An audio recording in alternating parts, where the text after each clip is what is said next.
சின்ன சின்ன காயங்கள்லேருந்து வர ரத்தம் எப்படி கொஞ்ச நேரத்தில் அதுவே நின்று போயிடுது? வணக்கம் நண்பர்களே, நாங்கள் தோழி சிவானி மூர்த்தி. இது ஓம் ரிதம் ஆஃப் லைஃப். சின்ன சின்ன வெட்டு காயங்கள்லேருந்து வர ரத்தம் தானே நின்று போகுது இல்லையா? இதற்கு பின்னாடி மாயமும் மந்திரமும் கிடையாது. அது உங்கள் உடல்நிலையுடைய ஹோமியோஸ்டாசிஸ்னு ஆங்கிலத்தில் அழைக்கப்படுற சீரான உடல்நிலை தான் இதற்கு காரணமாக இருக்குது.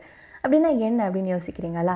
சொல்லுறேன். நம்ம உடலில் ஏற்பட்ட காயத்திலேருந்து அதிக அளவில் ரத்தம் வெளியில் போச்சுன்னா நம்ம உடலுடைய நிலை குறைந்து போயிடும். இப்படி ஒரு நிலை வந்துடக்கூடாதுன்னு நம்ம உடலில் உள்ள எல்லா விஷயமுமே சீர்நிலையில் கவனிக்கப்படுது. அதுதான் நம்ம உடம்புல காயம் படும்போது அதிக அளவில் ரத்தம் வெளியில் போகாமல் பார்த்துக்குது. இது எப்படி நடக்குது? இப்போ ஒரு வெட்டுக்காயம் படுதுன்னு நினச்சிக்கோங்க.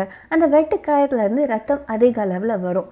உங்களுடைய உடம்புல எந்த நரம்புலேருந்து அதிக அளவு ரத்தம் அந்த வெட்டுக்காயத்தில் வெளியே போகுதோ அந்த நரம்பு குறுகலாக தொடங்கும். அதற்கு பிறகு காயப்பட்ட பகுதியில் பிளேட்லெட்ஸ்னு அழைக்கப்படுற வெள்ளை அணுக்கள் அதிக அளவில் சேர தொடங்கும்.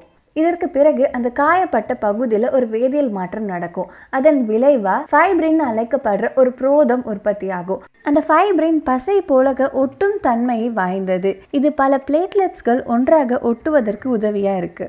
இந்த ஃபைப்ரினால் ஒட்டப்பட்ட பல பிளேட்லெட்ஸ்கள் அந்த காயத்தை சீல் பண்ணிடுது. அதாவது அந்த காயத்தை மொத்தமாக மூடிடுது.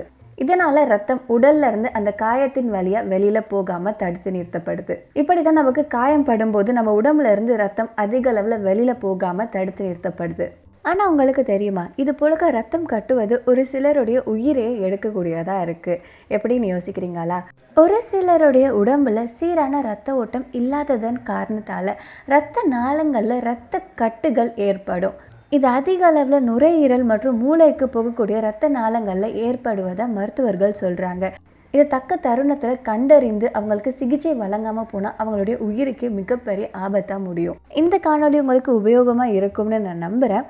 மறக்காமல் இந்த காணொலிக்கு லைக் பண்ணிவிடுங்க. உங்கள் ஃப்ரெண்ட்ஸ் அண்ட் ஃபேமிலிக்கு கண்டிப்பாக இதை ஷேர் பண்ணுங்கள். உங்களுக்கு ஏதாவது டாபிக் இன்ட்ரெஸ்டிங்காக அதை கற்றுக்கணும் அப்படின்ட்டு தோணுச்சுன்னா எனக்கு கமெண்ட்டில் சொல்லுங்கள். நம்ம அதை பற்றி தெரிஞ்சுப்போம்.